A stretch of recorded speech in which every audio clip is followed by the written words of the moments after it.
श्री क्षेत्र माळेगावच्या खंडोबा यात्रेला सुरुवात झाली असून यात्रेत विविध प्रजातींचे अश्व दाखल झालेत।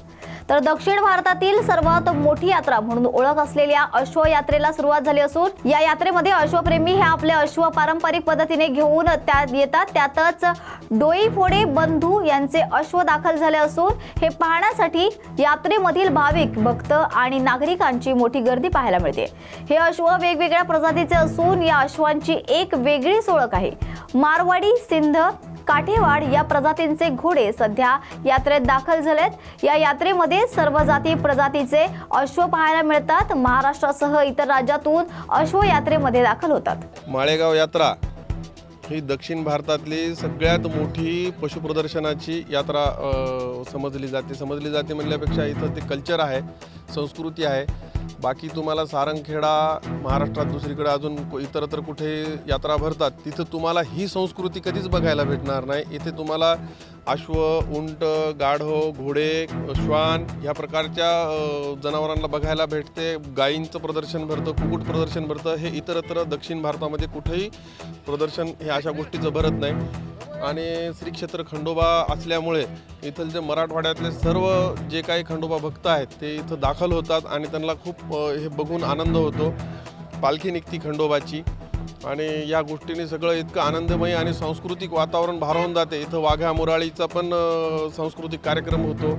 खूप सुंदर अशी ही दक्षिण भारतातली यात्रा आहे। आज आपण बघितलं तर इथं मारवाड प्रजातीचे घोडे आहेत। मारवाड प्रजातीचा घोडा एकदम सुंदर दिसण्यासाठी, आकर्षक दिसण्यासाठी प्रसिद्ध आहे आणि अप्रतिम एकदम ॲटिट्यूडमध्ये तो घोडा दिसतो मारवाड। त्या तुलनेत सिंध घोडा थोडा दिसायला कमी असतो, पण चालण्यामध्ये त्याला बघण्यासारखं म्हणजे त्याचा चॅलेंज नाही त्याला चालण्यात। सिंध घोड्याला हा कुठल्याही प्रांतात आणि कुठल्याही राज्यात चालू शकतो सिंध घोडा। आमच्याजवळ अश्व जवळपास 12 अश्व आहेत, त्यामध्ये काही सिंध आहेत, काही मारवाड आहेत आणि 1-2 काठेवाड आहेत। आणि मी जन्मलो तेव्हापासून मला आठवते वडलोपार्जित आम्ही इथं येतो। पूर्वी तर आमचे पूर्वज बैलगाडीमध्ये यात्रेत होत होते, पण आता या सर्व काळामध्ये गाड्या घोड्यांची व्यवस्था झाल्यामुळं हे सर्व गाड्या घोड्यांमध्ये येतात। पूर्वी बैलगाडीमध्ये सुद्धा इथं यात्रेला येत होते आणि 2-2 महिने यात्रा माळेगावची चालत होती।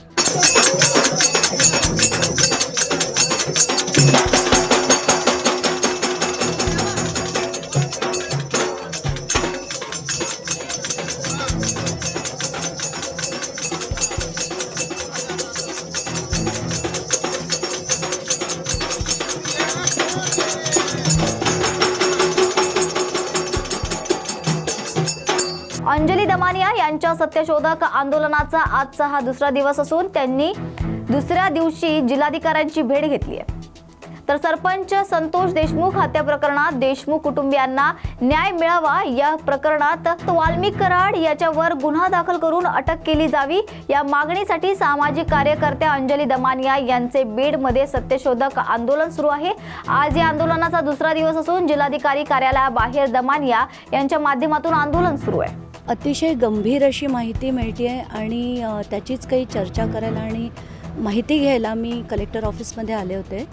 तर आत्ताच्या घटकेला मला ज्या लिस्ट हव्या होत्या तर मला असं कळलं आहे की मोठ्या प्रमाणावर काही बार्स हे वाल्मिक कराड यांचे होते, तर त्याची माहिती घ्यायला मी आता एक्साईज ऑफिसमध्ये जाते आहे। या व्यतिरिक्त अनेक गोष्टी आहेत ज्या आता त्यांचं डिस्कशन झालं कलेक्टरबरोबर। खास म्हणजे मला वाटतं त्यांनी जे आर्म्स जे आहेत मोठ्या प्रमाणावर त्याचे सगळे पिक्चर्स मी कलेक्टरांना दाखवले आणि येत्या 30 दिवसात एक मोठी कारवाई ते करू असं आज त्यांनी जाहीरपणे सांगितलं आहे। आणि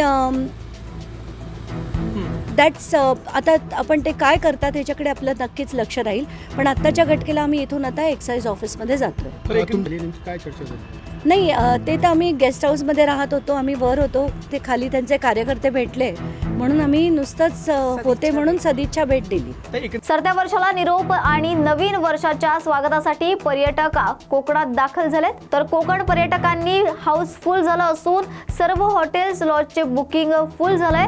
नवीन वर्षाच्या स्वागताचे बेत आहे, तसेच विविध हॉटेल रिसॉर्टवर पार्ट्यांचे नियोजन करण्यात आलंय। समुद्र किनाऱ्यांना पर्यटकांची विशेष पसंती असून राज्याच्या कानाकोपऱ्यातून पर्यटक दाखल झालेत। सरत्या वर्षाला निरोप देण्यासाठी पर्यटकांचे प्लॅनिंग, डीजे आणि पार्टीमधून थिरकण्याचा पर्यटकांचा मूड असल्याचं दिसून येत आहे।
तर अजित पवारांचे आमदार चेतन तुपे यांनी शरद पवारांच्या भेटीला ते बारामतीमध्ये दाखल झालेत.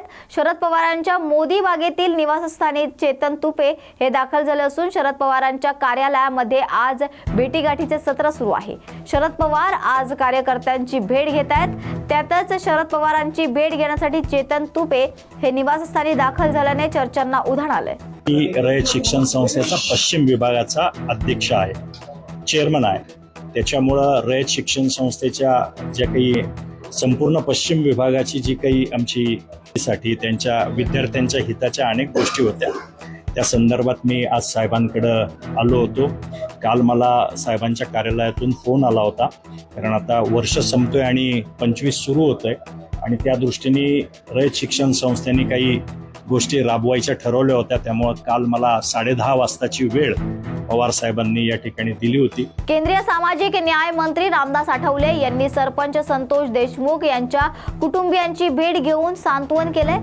केंद्रीय मंत्री आठवले आज बीड आणि परभणी दौऱ्यावर आहेत. देशमुख कुटुंबियांची भेट घेतल्यानंतर ते परभणीला रवाना झालेत. तत्पूर्वी त्यांनी संतोष देशमुख यांच्या कुटुंबियांची भेट घेऊन सांत्वन केले.